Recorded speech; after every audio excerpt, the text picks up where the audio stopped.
Bonjour et bienvenue dans Outdoor Minds. Quels sont les plus grands défis que nous devons relever dans nos industries du tourisme et des sports outdoor ? Quels sont les signaux faibles et les tendances fortes qui se développent dans notre société ? Et surtout, qui sont les leaders qui réfléchissent et développent les meilleures pratiques ? Dans cette série d'entretiens, nous voulons partager les parcours, les expériences et les visions des plus grands esprits qui font l'outdoor d'aujourd'hui et de demain. C'est la rencontre d'Ariane Favier, experte du capital immatériel des entreprises et en particulier des marques, et d'Armelle Solélac, spécialiste de prospective et de stratégie de marque, qui a donné naissance à ce podcast. Pour cette 3e saison, avec l'aide de nos invités, nous allons parler de responsabilité sociétale des entreprises, la fameuse RSE. Il y aura aussi quelques surprises pour être au plus près de l'actualité et encore mieux anticiper l'avenir. Allez, c'est parti pour une nouvelle rencontre inspirante. Aujourd'hui, nous avons le plaisir d'accueillir Dominique Daher, photographe et cofondateur d'une bouteille à la mer.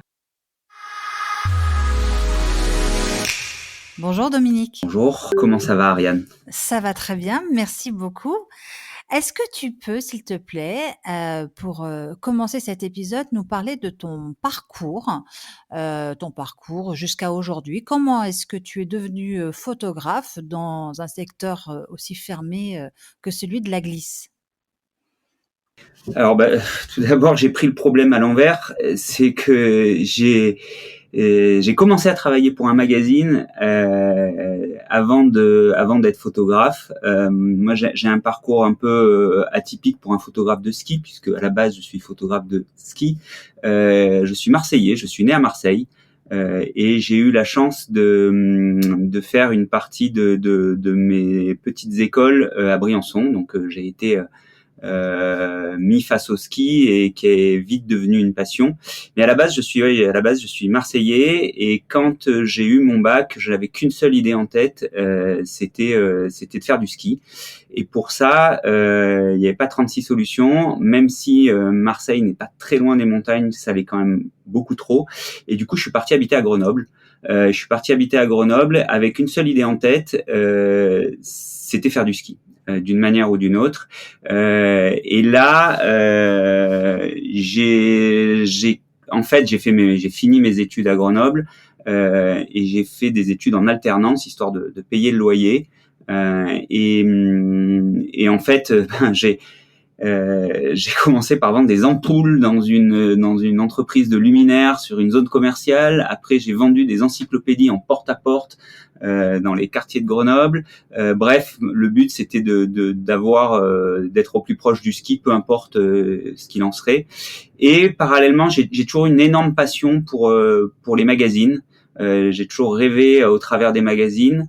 Et donc après avoir poussé toutes les portes possibles, je suis rentré aux éditions Nivéal à Grenoble, et plus précisément chez Skieur Magazine. Voilà, donc j'ai commencé par travailler pour ce magazine, et au fur et à mesure que je travaillais pour le magazine, ma passion pour la photo, qui était à la base d'être simple spectateur de photos, est devenue mon métier. Alors, je suis pas arrivé chez Skieur Magazine tout à fait par hasard. On était dans les années fin 90, 95, 96, et c'était le début du freeride. Et il se trouve que moi j'étais passionné de ça, mais j'étais pas avec mon background de Marseillais. Je savais skier, j'étais très très con.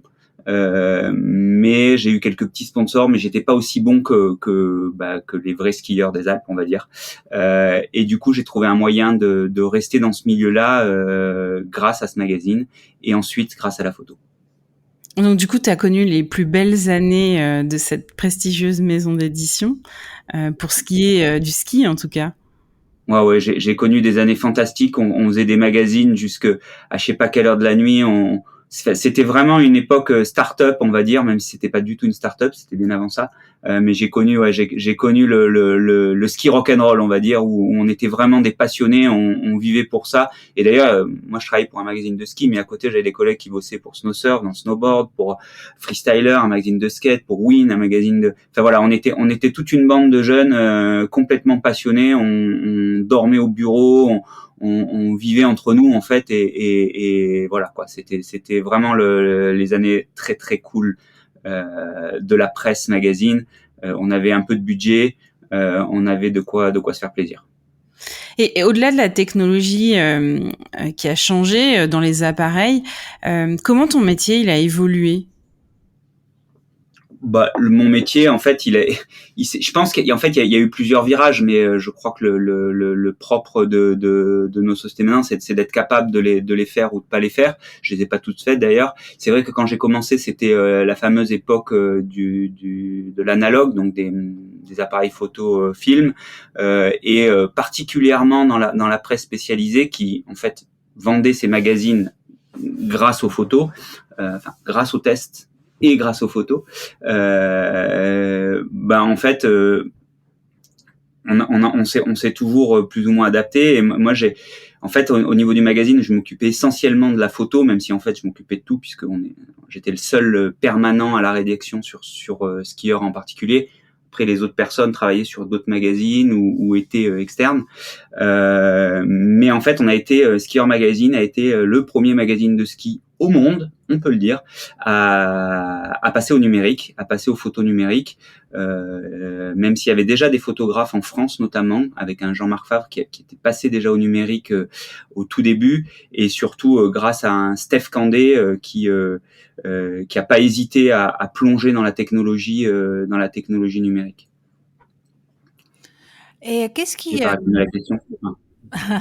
qu'est-ce qui te Pardon. plaît le plus dans tes missions actuelles et comment justement tes missions ont évolué au fil des années? Ton travail, comment est-ce qu'il a évolué? Alors ce qui me plaît le plus moi dans mon métier d'aujourd'hui, c'est la rencontre avec les gens, c'est de se nourrir de ces différentes voilà, on rencontre toujours des gens qui ont forcément des choses un peu exceptionnelles à raconter parce qu'ils n'ont pas une vie classique et ordinaire. Alors aujourd'hui, je parlais du ski qui a été vraiment et qui reste le gros de mon activité, mais c'est tous les sports outdoor, je dirais les sports non conventionnels, même si j'ai pu un peu toucher du doigt la Coupe du Monde de ski alpin, mais ça reste des gens passionnés de leur environnement, passionnés de leur sport, passionnés de leur activité. Donc ça, c'est vrai que être avec des gens passionnés, c'est toujours assez incroyable. Après, comment est-ce que le métier a évolué? Je dirais qu'au début, c'était finalement, je vais pas dire que c'était mieux avant parce que je déteste ça, mais c'était clairement un peu plus facile parce que c'était un poil plus élitiste dans le sens où il fallait déjà développer les photos, les envoyer aux magazines, les magazines nous les renvoyaient ensuite. Enfin, c'était un processus qui était assez long.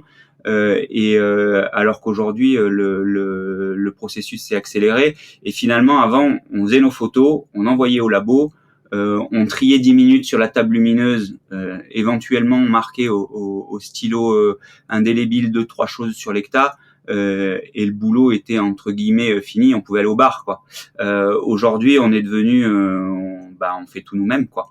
On fait tout nous-mêmes, de la retouche, voilà. Sinon globalement c'est juste une question d'outils. Je veux dire le métier en lui-même il a pas tant changé que ça. Je pense que ça a toujours été une question de relation avec les gens, de relation avec des clients, de est-ce qu'on est capable, est-ce qu'on n'est pas capable. Mais oui, je pense que c'est qu'une question d'outils. Et actuellement, qu'est-ce qui te plaît le plus dans tes missions? La diversité. La diversité des choses que je fais. Moi, il y a pas un jour qui est le même. Je peux me retrouver un jour à être, comme je le disais tout à l'heure, peut-être avec des gens de l'équipe de France de ski. Le jour d'après, il y a un Fred Fugain qui va m'appeler pour du base jump. Et après, je vais devoir faire un shoot en studio de vêtements où la position de la manche est ce qui est de plus important sur l'image. Donc c'est vraiment cette diversité. En fait, je connais très peu la routine. Voilà. Je sais pas comment tu fais pour les photos de best jump, mais moi je pourrais pas, en fait, je fermerais les yeux. J'aurais trop la trouille. Ça me ferait suer des mains, un truc terrible. Non, mais en fait, moi j'ai un énorme problème avec ça, c'est que heureusement, au travers des années, la plupart des gens avec qui je travaille sont devenus des amis, sont devenus des gens qui sont des amis, qui font partie quelque part un peu de ma famille. Et c'est vrai que je tremble toujours un peu. Là, il y a pas longtemps, j'ai fait un shoot avec Enak. Ça faisait pas mal d'années qu'il avait pas sauté, pardon. C'était un shoot en base jump. J'ai pas dormi de la nuit la veille. J'ai été relativement stressé. Il y avait un petit peu de vent. Voilà, ça, je pense que, et puis en fait, aussi, on n'a pas envie de rater l'histoire parce que, ils risquent quand même leur vie. Je dirais que une photo d'un passage de porte, c'est sûr que si c'est pendant la finale de la Coupe du Monde et que c'est le vainqueur qu'on a devant les yeux, enfin le potentiel vainqueur, c'est mieux de pas rater. Mais bon, au pire, voilà. Quand c'est quelqu'un qui joue sa vie, on a quand même envie de pouvoir rendre l'appareil et d'être aussi bon que ce que eux ont été bons et ont pris de risques. Je fais une petite digression. Peut-être que tu as vu le documentaire oscarisé Free Solo de Alex Honnold et Jimmy Chin, et l'épouse d'ailleurs, je crois, de Jimmy Chin. Ouais. Il y a un passage très intéressant dans ce documentaire sur justement une sorte de cas de conscience et la possibilité que l'équipe qui suit Alex Honnold sur l'ascension de El Cap aux États-Unis en free solo, donc la possibilité qu'il tombe et qu'en fait ils sont en train de filmer le décès de leur ami, quoi. Et c'est un vrai sujet qui est très intéressant et qui est très très bien abordé dans le documentaire. J'invite en tout cas tous nos auditeurs à aller le regarder parce que c'est vraiment c'est un très très beau docu. Alors, petite question pour toi, c'est quoi les plus gros challenges que tu dois relever au quotidien? Et moi, je vais quand même rebondir sur ce que tu viens de dire parce que ça me paraît très intéressant. Je crois que la différence majeure entre un Alex Honnold qui est déjà un professionnel accompli, qui fait quelque chose alors j'ai la chance de travailler avec des athlètes aussi forts là, dans ces sports vraiment qui sont à la limite. Un Fred Fugin, même un Enak dont je parlais tout à l'heure, sont des gens qui sont qui maîtrisent ça à la perfection. Là où ça devient un peu plus touchy, c'est quand on est sur des compètes avec des plus jeunes, avec peut-être, ou sur des tournages avec des gens qui sont moins expérimentés et dont on peut être responsable de pousser. Voilà, je veux dire, quand on est sur le tournage de Free Solo, les choses sont claires. Quand on va faire juste quelques images comme ça avec un jeune et que il va vouloir faire plus que possible, là ça devient un problème. Et c'est un peu notre responsabilité à ce moment-là. Voilà, mais c'est deux termes. J'ajouterais pour les auditeurs qui sont pas forcément familiarisés avec ces types de sports, que les gens qui les pratiquent sont des gens qui sont extrêmement posés dans leur tête. Et quand on discute avec un Enak Gavaggio que tu as mentionné notamment, ou d'autres, c'est incroyable comme ils sont très en paix, très posés. C'est pas du tout des têtes brûlées, contrairement à ce que parfois on pourrait nous faire croire dans certains médias. C'est toute la magie et la traîtrise de la vidéo, c'est qu'on voit pas ce qu'il y a derrière en fait. Est-ce que tu aurais un souvenir ou une anecdote sur une situation incroyable que tu as vécue depuis que tu exerces justement ce métier de photographe? En fait, je vais avoir énormément de mal à te donner une situation incroyable pour deux raisons. C'est que déjà, mon surnom, c'est le chat noir. Donc moi, des trucs incroyables, ils m'arrivent toutes les 10 minutes et j'arrive à les faire tout seul. Mais franchement, c'est un petit peu ce que je disais avant, c'est que j'ai la chance d'être avec des gens incroyables. Donc chaque chose, chaque moment de partage, t'es avec des personnes un peu exceptionnelles. Alors moi, je suis pas du tout fan d'eux, c'est-à-dire que je perds pas mes moyens devant telle ou telle personne, mais par contre, je respecte énormément ce qu'ils sont capables de faire. Et pour moi, chaque shooting a quelque chose d'incroyable. Ok, alors puisque t'es un chat noir, raconte-nous une grosse galère qui t'est arrivée. Non, mais c'est vraiment c'est une question piège parce que c'est un peu tout le temps. Et l'avantage, c'est que c'est rarement des problématiques vitales, mais ça permet aussi d'être capable de faire face à l'imprévu. Et je crois que c'est un peu dans notre métier, c'est un peu ce qu'il faut qu'on fasse, quoi. Mais en fait, c'est souvent sur les trajets qu'il m'arrive des choses assez galères. Et est-ce que du coup, tu peux peut-être nous parler d'une erreur que tu aurais faite durant ton parcours professionnel, un choix, que finalement, avec, le recul aujourd'hui, tu ferais différemment? Alors, des erreurs, il y en a plein, hein. C'est le propre du métier. Quand on regarde a posteriori, on se dit ah si j'avais su, j'aurais fait comme ça ou comme ça. Mais par contre, je pense qu'il y en a une quand même qui est intéressante à noter, c'est en 2006, j'ai rencontré un copain qui faisait de l'hélico télécommandé. Donc à l'époque, il n'y a pas du tout de drone, hein, on en est bien loin. Et là, je me dis tout de suite, il faut qu'on mette un appareil photo dessous. En plus, il se trouve que ce copain en question, c'est lui qui me bricolait mon site internet. C'était un peu un geek. D'ailleurs, je travaille toujours avec lui pour ce genre dès que j'ai un problème technique. Et donc du coup, on bricole des choses, on accroche des appareils, on accroche des flashs. Et en 2009, là, je me lance et on fait vraiment un gros truc. On fait ça avec un gars qui était musicien à Disneyland Paris, un Anglais. Ça faisait 12 ans qu'il vivait en France. Il parlait pas un mot de français. Et lui, il était vraiment fort en pilotage et il avait un espèce d'hélico télécommandé de 2,50 m d'envergure avec un moteur de moto bricolé dessous. Enfin, vraiment un truc. Et donc, on part faire ces images, on accroche tout ça. J'avais un retour vidéo. Enfin, vraiment, on est sur un truc à l'époque, c'était assez fou. On fait des images en base jump, en surf et en escalade. Et les images sont, ouais, je trouve ça vraiment dingue. Ça amène vraiment un truc en plus. Sauf que le gars, pendant le tournage, il a essayé de me doubler en fait. Il a essayé de récupérer du business à côté. Enfin bref, il me l'a fait complètement à l'envers. Et moi, je l'ai super mal pris. Je l'ai super mal pris et j'ai tout envoyé bouler. J'ai tout envoyé en boulet en disant, tu sais quoi, ça, terminé, je veux plus en entendre parler, ciao. Voilà, on est en 2009, en 2011, les premiers drones arrivent et avec l'explosion qu'on connaît aujourd'hui. Donc, ça fait vraiment partie des virages que j'ai pas su prendre. Ok, mais enfin, tu dirais que c'est une question d'ego ou que c'est une question de respect. Qu'est-ce que tu en retiens finalement? Ce que j'en retiens, c'est que parfois peut-être qu'il faut être un peu moins, je sais pas, un peu moins nerveux, un peu moins. Non, mais peut-être que parfois il faut regarder un peu plus l'aspect business. Peut-être que j'aurais dû être un peu plus résilient. Mais finalement, je pense que ça a été une des erreurs enfin, ça m'a vraiment servi parce que ça m'a recentré. Ça m'a recentré et finalement aujourd'hui, ce que j'aime toujours, c'est être derrière mon appareil et pas être derrière un écran de contrôle d'un drone. Et puis voilà, il y a d'autres choses comme ça où j'aurais pu passer ce qu'on appelle un niveau supérieur en termes de business sur des plus gros shootings avec des gros. Mais finalement, moi, ce que j'aime, c'est continuer à barcasser dans la cambrousse, me rouler dans la boue et faire mes images avec ces gens incroyables de l'univers du sport outdoor.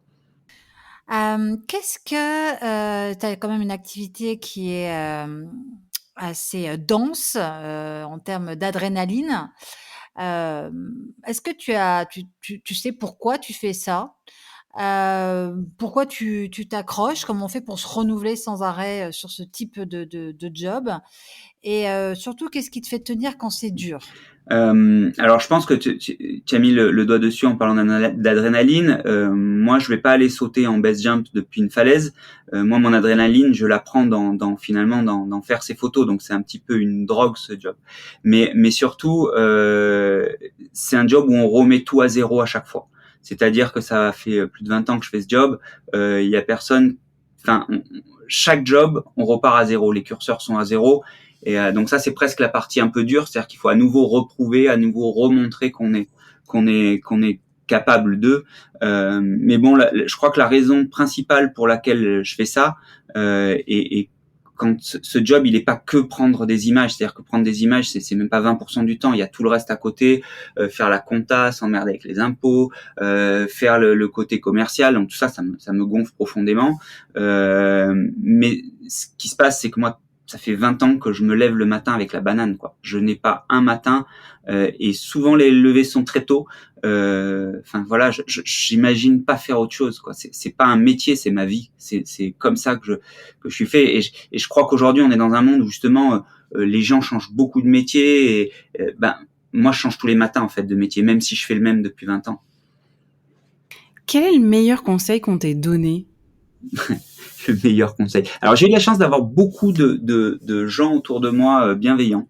J'ai eu beaucoup de conseils et de choses comme ça. Mais je crois que le meilleur conseil, c'est que mon père ne m'ait pas conseillé d'arrêter mes conneries et qui m'ait laissé la liberté à un jeune âge d'aller faire ça.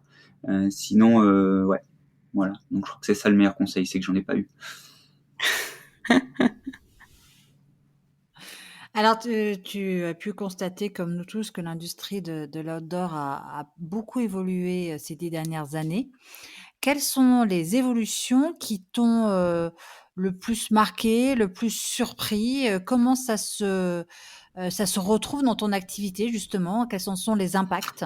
Je crois qu'avant de parler de comment le business a évolué, moi, ce qui m'a le plus marqué, c'est l'évolution de mon milieu. En fait, moi, je viens pas de la montagne, hein. Je suis arrivé, comme je le disais, dans les Alpes du Nord, les Grandes Alpes, en 96. J'avais 20 ans, et là, je fais ma première vallée blanche. Et quand on remonte par l'espèce d'échelle qui va au Montanvert, il y a des petits panneaux qui disent telle année la glace était là, telle année la glace était là, telle année la glace était là. Je pense que si je retourne au petit écriteau de 1996 et que je me jette en arrière, je pense que je meurs sur le coup. Donc je pense que c'est ça qui m'a marqué. Là, récemment, j'ai re-regardé des photos que j'avais fait dans les années 2000, des photos de ski d'été aux Deux Alpes et à Tignes, et je reconnais pas les endroits, quoi. Donc je pense que voilà, c'est surtout moi le milieu qui m'a marqué. Après sur le côté business, aujourd'hui, moi, ce qui me marque, c'est l'hypocrisie qui nous entoure, et moi le premier, hein. Finalement, je continue à faire ça comme si de rien n'était. Mais à part faire un peu de greenwashing, j'ai l'impression qu'on prend pas vraiment les choses en main. Dans les années 2000, les marques, je me souviens des premiers salons professionnels auxquels je participais quand je bossais chez Skieur, les marques sortaient des demi-collections. Et une demi-collection durait 2 ans. C'est-à-dire qu'en fait, une déco de ski, on pouvait la retrouver 2 années de suite, et ça, je trouve que c'était beaucoup plus responsable que ce qu'on fait maintenant, à courir derrière le toujours nouveau. Mais une fois de plus, je fais les photos dont les marques vont se servir pour promouvoir ça. Donc voilà, c'est un peu ma faute aussi. Il y a quelque temps, tu as cofondé l'association caritative Une bouteille à la mer. Est-ce que tu peux nous parler de la genèse de ce projet? Ouais. Alors déjà, le véritable instigateur de ce projet, c'est pas moi, c'est Matt Navillo, donc un ancien skieur de l'équipe de France, qui m'a appelé pour me proposer ce projet. Il me dit voilà, pour la faire courte, dans ses nombreuses sessions de réhabilitation dans des centres, voilà, pour ses problèmes de genoux, etc. Il a rencontré un basketteur dont la famille avait une entreprise de recyclage dans le sud de la France, et il m'a dit écoute, j'aimerais utiliser cet endroit pour promouvoir l'environnement, pour que on a beaucoup reçu de la part de la montagne et de l'outdoor, et aujourd'hui j'aimerais faire un geste pour ça. Et moi, ce qui me marque, c'est le nombre de déchets qu'on trouve dans la nature quand on se balade. Et là, tout de suite, moi, ça m'emballait à fond. Ça m'emballait à fond par le fond, et puis par la forme aussi, parce que j'ai tout de suite vu un côté très esthétique et artistique là-dedans. Et là, en moins de 10 jours, on est passé d'un coup de téléphone à amener des athlètes incroyables, une dizaine d'athlètes incroyables avec nous. Et en fait, quand le projet s'est terminé, on s'est dit waouh, là, on a fait un truc qui est vraiment cool, qui a vraiment du sens. Et il se trouve qu'on a, et on s'est dit, on peut pas rester comme ça. Il faut qu'on continue l'aventure. Et c'est là qu'on a créé l'association avec Liv Sansos également et avec FXLs qui a géré toute la partie paperasse et qui continue à être derrière nous. Voilà. Moi, je suis pas trop asso à la base, mais c'est vrai qu'on peut pas toujours prendre sans jamais rien donner. Et cet asso fait vraiment du sens là-dedans. Est-ce que tu peux nous préciser justement ce qu'elle fait, l'asso? En quoi ça consiste? Alors, le but de l'association, c'est de promouvoir la préservation de l'environnement et plus particulièrement sa préservation face aux déchets, hein, puisque c'est ce qui nous a impacté en premier. Et ça, on le fait par le sport et l'image, parce que finalement, c'est ce qu'on sait faire.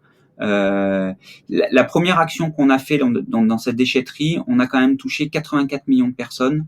On a fait plus de 55 expositions. On est allé à la rencontre d'écoles, on est à la rencontre d'entreprises, de personnes avec ce message. Et du coup, on sent qu'on a eu vraiment un écho et que finalement on a passé la bonne parole, quoi. Et surtout passer la bonne parole, on n'est pas parfait, hein. Moi, comme je le disais, je me déplace, je vais de compétition en compétition, c'est pareil pour les athlètes, mais c'est pas parce qu'on n'est pas parfait qu'on doit rien faire. Et voilà, le but de cette association, c'est vraiment d'essayer de prêcher la bonne parole.